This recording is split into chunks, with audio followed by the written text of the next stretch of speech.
오늘 우리 함께 나누실 말씀은 이사야 49장 1절부터 7절 말씀입니다.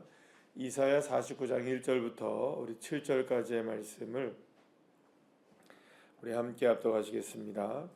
섬들아 내게 들으라, 먼 곳 백성들아 귀를 기울이라. 여호와께서 태에서부터 나를 부르셨고 내 어머니의 복중에서부터 내 이름을 기억하셨으며 내 입을 날카로운 칼같이 만드시고 나를 그의 손들에 숨기시며 나를 갈고 닦은 화살로 만드사 그의 화살통에 감추시고 내게 이르시되 너는 나의 종이요 내 영광을 내 속에 나타낼 이스라엘이라 하셨느니라. 그러나 나는 말하기를 내가 헛되이 수고하였으며 무익하게 공연히 내 힘을 다하였도다. 참으로 나에 대한 판단이 여호와께 있고 나의 보응이 나의 하나님께 있느니라. 이제 여호와께서 말씀하시나니 그는 태에서부터 나를 그의 종으로 지으신 이시요 야곱을 그에게로 돌아오게 하시는 이시니 이스라엘이 그에게로 모이는도다. 그러므로 내가 여호와 보시기에 영화롭게 되었으며 나의 하나님은 나의 힘이 되셨도다. 그가 이르시되 내가 나의 종이 되어 야곱의 지파들을 일으키며 이스라엘 중에 보존된 자를 돌아오게 할 것은 매우 쉬운 일이라. 내가 또 너를 이방의 빛으로 삼아 나의 구원을 베풀어서 땅끝까지 이르게 하리라. 이스라엘의 구속자 이스라엘의 거룩하신 이이신 여호와께서 사람에게 멸시를 당하는 자 백성에게 미움을 받는 자 관원들에게 종이 된 자에게 이같이 이르시되 왕들이 보고 일어서며 고관들이 경배하리니 이는 이스라엘의 거룩하신 이 신실하신 여호와 그가 너를 택하였음이니라. 아멘. 할렐루야. 하나님께서 사람을 창조하신 이유 가운데 여러 가지 이유가 있겠지만 그러나 가장 중요한 이유 가운데 하나는 뭐냐 하면 하나님께서 이 땅을 다스려 나가시는 데 있어서 인간을 사용하시기 위해서 우리를 창조하신 것입니다. 그래서 하나님께서 인간을 만드실 때 우리에게 복을 주시고 생육하고 번성하고 충만하고 정복하고 어떻게 해요? 다스리게 하시기 위해서 우리를 만드셨다라고 분명히 말씀하고 계십니다. 그러니까 하나님이 뜻을 이 땅 가운데 펼쳐 나가시기 위해서 누가 필요했던 겁니까? 그것을 다스려 나갈 청지기로서의 사명을 감당할 존재가 필요했고 그 존재가 바로 누구로 낙점이 된 겁니까? 사람으로 낙점이 된 것이죠. 물론 여러분들 하나님이 인간이 아니라 강아지를 통하여서 사자를 통하여서 원숭이를 통하여서도 다스려 갈 수 있으면 얼마든지 다스려 가실 수 있으실까 없으실까요? 있으셨을 거예요. 그러나 그런 것들에게 하나님께서 다스림의 권리를 주지 아니하시고 인간을 만드셔서 하셨다는 것은 분명히 그만한 이유가 있다는 겁니다. 그러면 여러분 인간을 왜 그렇게 창조하셨던 것일까요? 인간을 위해서일까요? 하나님의 영광을 드러내기 위해서일까요?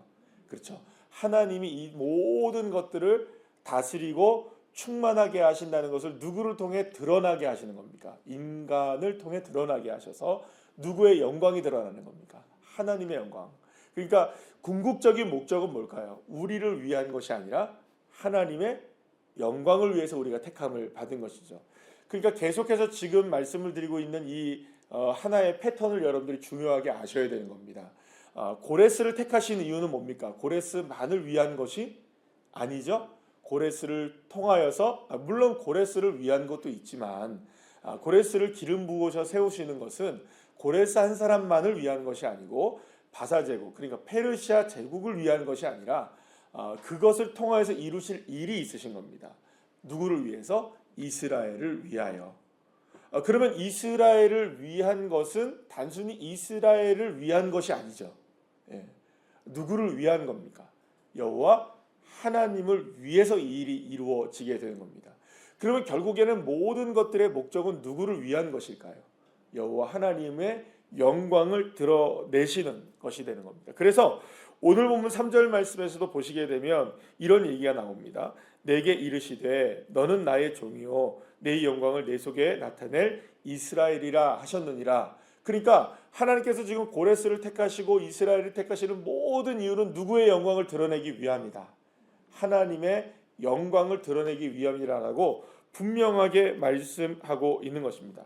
자, 그렇기 때문에 이스라엘이든 우리든 저와 여러분 모두가 다 사실은 이거를 중요하게 알아야 되는 겁니다. 우리가 지금 살아가는 모든 모습들이 어떠할지라도 우리는 누구의 영광을 위해서 지금 살아가고 있고 지음을 받고 살아가고 있고 나가고 있는 것일까요?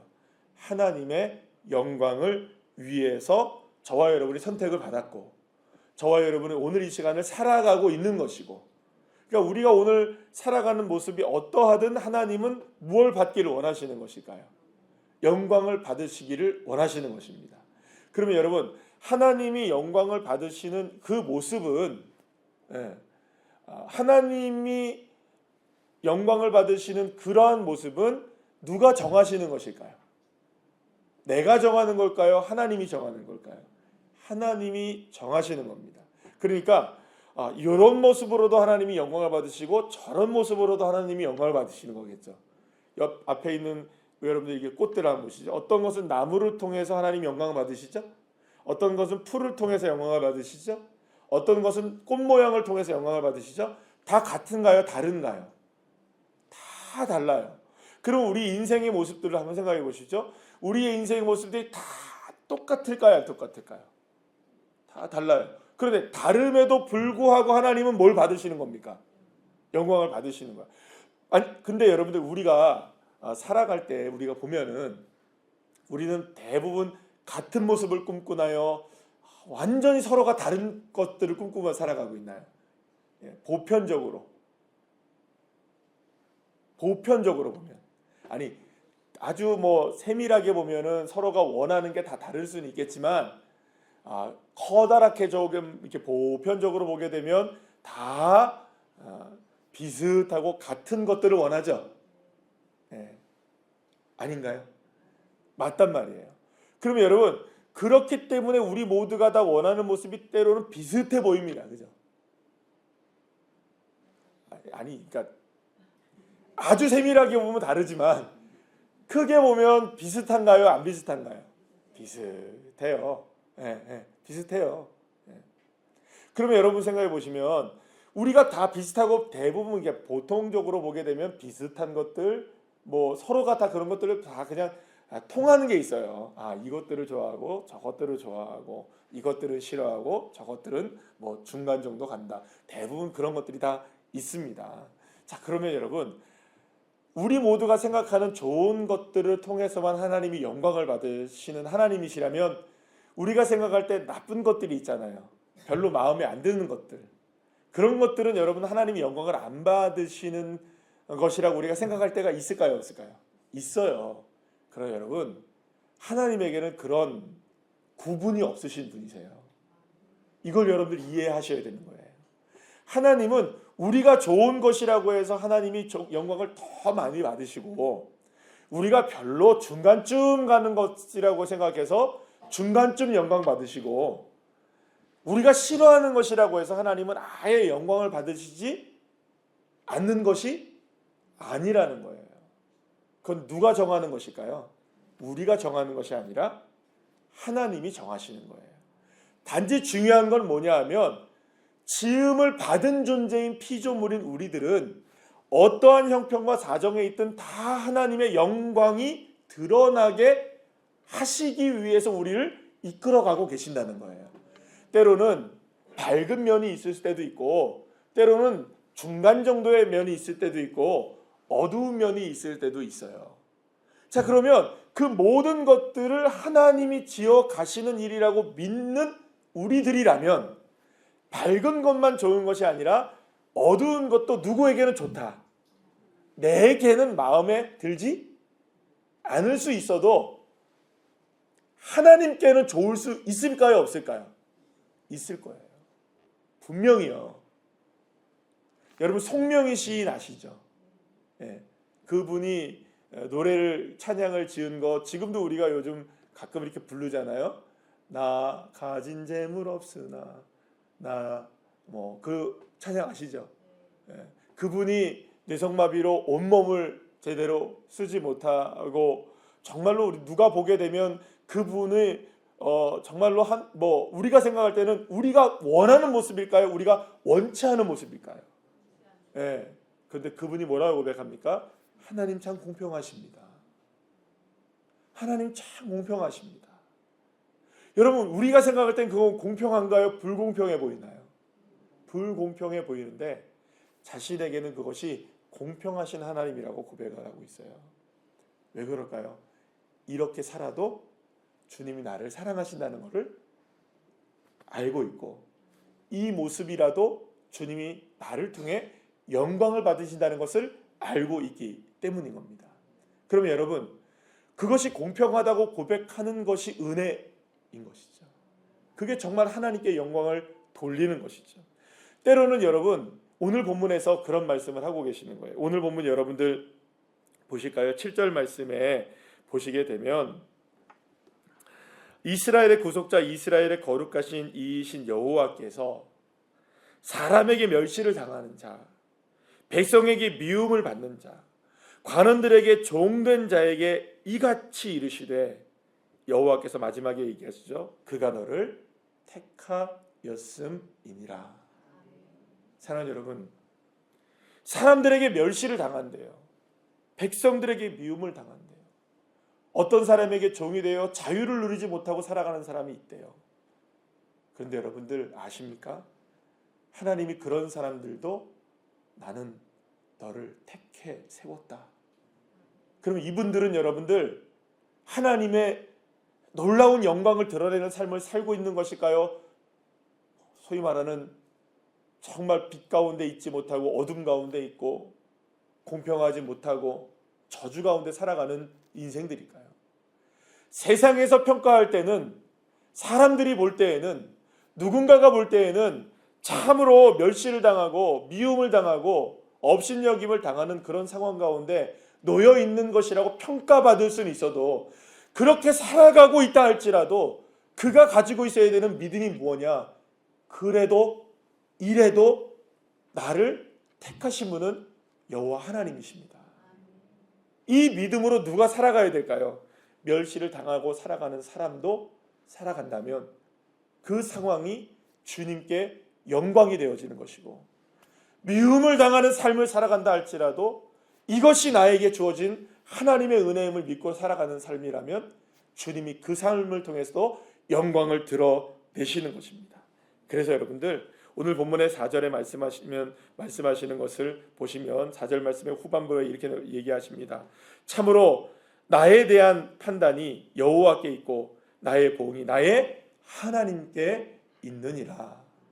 할렐루야. 사랑하는 여러분, 나를 판단하실 수 있는 분은 누구밖에 없을까요? 하나님 한 분이십니다.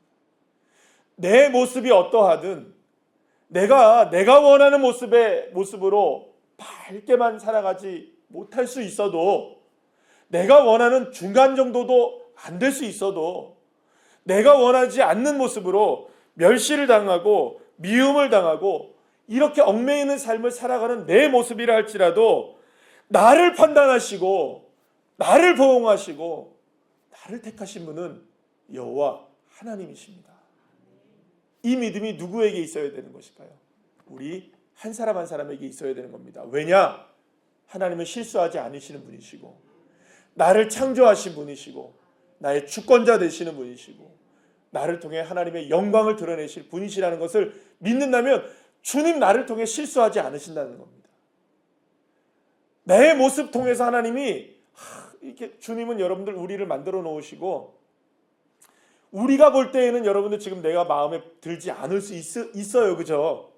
그러나 주님은 이런 나를 보시고도, 사랑하는 여러분, 민수기 6장에서 말씀하시는 것처럼 저와 여러분을 얼굴과 얼굴을 바라보시고 평강 주시기 원하시고 복 주시기 원하시고 은혜 베푸시기 원하시고, 스바냐 3장에서 말씀하시는 것처럼 기쁨을 이기지 못해 하시고, 내 이 모습을 보시고도, 내 이 모습을 아시면서도 세상 사람 누군가도 나를 이해하지 못하고 나를 받아주지 못하고 나를 여러분들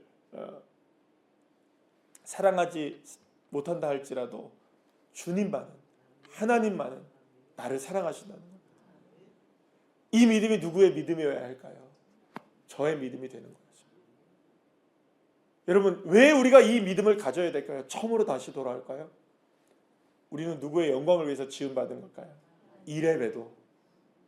이레베도 나는 하나님의 영광을 위해서 지음받은 사람입니다.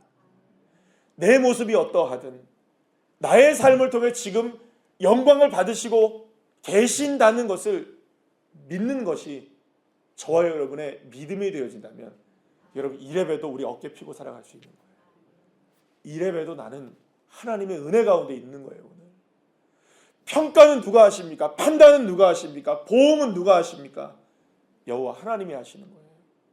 내가 하는 것도 아니고 누군가가 하는 것도 아니고. 여러분, 어제 식사를 이렇게 우리 집사님 권사님들이랑 하시는데 참 재밌는 이야기를 들었어요. 어떤 이야기를 들었냐면, 뭐 누구인지 알 필요는 없습니다.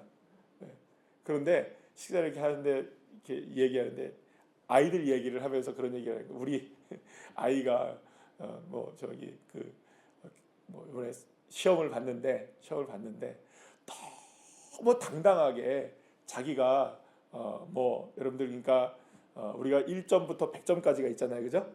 근데 이게 100점 정도 맞아주면 100점에 가까울수록 점수가 좋은 거죠? 0점에 가까울수록 점수가 안 좋은 거잖아요. 그런데 너무 0점에 가까워요. 한 과목이. 근데 너무 해맑게 얘기하더래요. 그러면서 뭐냐면 다른 과목은 잘 봤다는 거예요. 근데 이 한 과목에 자기는 너무 싫어가지고 이게 0점이 너무 가까운 거예요. 다 말아먹은 거예요. 그것 때문에. 그런데 너무 해맑게 얘기하더래요. 왜냐? 나는 그 과목이 싫어서 그래. 여러분, 우리가 생각할 때는 아니, 제가 말을 할 수가 없어요. 0점에 너무 가까워서. 어떻게 그런 점수를 받을 수 있을까? 너무 깊이 하려고 하지 마시고. 우리가 생각할 때는 야, 너 어떻게 그럴 수가 있어 하는데 너무 해맑은 거예요. 난 다른 건 괜찮잖아. 다른 건 괜찮잖아. 그거 하나 갖고 그래.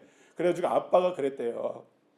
그 아이한테, 야, 조금씩 천천히 해. 그랬더니요, 그의 아이의 목표는 다음번 시험에, 여러분들, 다음번 시험에는 몇 점인 줄 아세요, 여러분들? 예? 다음번에 조금씩 천천히 잘한다는 말은 그냥 아빠가 위로하는 차원에서 얘기한 거잖아요. 그럴까요, 아닐까요? 그렇잖아요. 다음번에는 그러면 여러분들 한 50점 맞으라는 걸까요? 한 70점 맞아도 돼? 이런 정도일까요? 한 7, 80점 정도 맞아라. 이 정도 얘기한 거죠? 여러분들 같으면 그렇게 얘기하신 거겠죠, 그죠? 천천히. 그래. 너무 무리하지 말고 천천히 좀 잘해.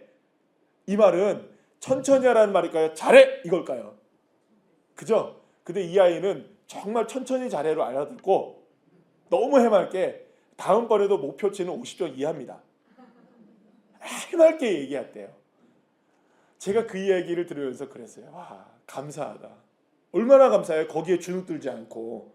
이래봬도 나는 괜찮은 존재예요, 여러분. 이래봬도 내가 0점에 가까운 인생을 살아도 나는 소중한 존재야. 왜냐? 나는 나니까. 여러분, 그 아이가 얼마나 감사해요. 그렇게 말도 안 되는 점수를 받았다고 막 머리 쥐어박고, 왜 내가 이 모양 이 꼴로 엄마 나를 태어나게 했냐고 막 이러지 않고 살아가는 게 얼마나 은혜예요, 그죠? 이래봬도 나는 아빠의 자녀야, 엄마의 자녀야. 그러니 난 괜찮아. 당당하게 얘기해요, 당당하게. 그 더욱 재밌는 건 뭐냐면 그걸 엄마한테 얘기한 게 아니고 교회 선생님한테 얘기했더라고요. 사랑하는 여러분, 이래봬도 괜찮아요. 저래봬도 괜찮아요. 하나님이 저와 여러분 한 사람 한 사람을 보실 때는요, 이래도 사랑하고 저래도 사랑하시는 거예요. 우리 아이들 키울 때 여러분들 다 기억나시잖아요. 아이 여러분들 똥 어떻게 치우셨어요? 지금 같으면 치우겠어요. 사랑하면 합니다. 사랑하니까 하는 거죠. 그 모습을 보면서도 닦아주고 안아주고. 아이들이 여러분들 뭐 우리 성도님들이 애기들이 이제 우리 이제 애기들이 다 이제 커 나가니까 우리 애기들이 주일날 오면 제가 이제 안아주고 막 그래요. 우리 부모님들이 와서 막 제 걱정을 해요. 뭐 목사님 양복 이렇게 젖는다고. 예, 양복 젖을 때 많아요. 때로는 콧물이 젖기도 하고, 예. 때로는 여러분 침이 젖기도 하고 그래요. 예. 드라이 해야 돼요. 그런데 여러분들 그러면서 여러분 이러고 있어봐요. 여러분. 야, 너 침, 아오, 하나님, 아이 그냥 축복해 주세요. 할렐루야 아멘. 그리고 그냥 그 모습으로 여러분들 엄마가 이렇게 지켜보고 있다고 생각해 보세요. 그러면 다음부터는 우리 애들 목사님에게 기도 받게 할까요, 안 할까요? 기분 나빠서도 안 하죠? 그죠? 기분 나쁘겠어요, 안 나쁘겠어요, 여러분들 같으면? 예, 우리 아이 침 흘린다고 그 목사님 그거 때문에 그거 그렇게 하세요? 차라리 여러분들 제가 생각할 때는 침이 여기에 이렇게 로얄 젤리처럼 묻어 있는 게 은혜지. 그래도 안아야 되잖아요. 그래도 안아야 되잖아요. 하나님이시라면 안 안으시겠습니까? 하나님이시라면 그게 기쁘지 않을까요? 목사인 저도 제 아이 아닌데도 정말로 기쁘게 안고 침을 흘리든 말든 코가 묻어지든 안 묻어지든 그거 생각하지 않고 기도해 주는 게 목사라면, 사랑하는 여러분, 목사와 하나님의 마음이 비교가 될까요? 여러분? 여러분들의 마음과 하나님의 마음이 비교가 될까요? 주님이 어떤 마음으로 저와 여러분을 사랑하실까요? 주님이 저와 여러분을 어떤 마음으로 지금 바라보고 계실까요? 아야, 너는 어떻게 멸시를 당하고 있냐? 야, 너는 어떻게 미움을 당하는 존재니? 너는 어쩌자고 그렇게 남들에게 이렇게 구박받고 살아가는 존재가 됐니? 너 좀 잘하고 와라. 주님이 이러실까요? 아니면 그럼에도 불구하고 오늘 내 눈물 닦아주시고 나를 품어주시고 괜찮아. 나 너와 함께하고 있어. 세상 사람들이 너를 그렇게 판단해도 진짜 판단하는 존재는 여호와 하나님이야. 사랑하는 여러분, 주님이 그렇게 우리를 안고 계시는 거예요. 여러분, 그러니 세상과 사람들이 뭐라고 할지라도 하나님이 우리에게 말씀하시는 것 이 한 가지를 믿고 나가셔야 됩니다. 왜냐하면 이게 진실이니까. 이게 저와 여러분을 향한 하나님의 마음이시니까. 사랑하는 여러분, 주님이 저와 여러분을 단순하게 위로하기 위해서 이 말씀하시는 게 아니에요. 이게 팩트입니다. 이게 진실이에요. 그러니 이 말씀을 여러분들 정말 마음에 품으시고, 이래봬도 나 하나님의 사랑받는 존재라는 걸, 하나님께 영광을 돌리는 존재라는 걸 믿고 당당하게 어깨 펴시고 오늘 하루 우리의 인생 가운데 승리하며 살아가시는 귀한 종들 한 분 한 분들 다 되시기를 간절히 축복합니다. 기도하시겠습니다.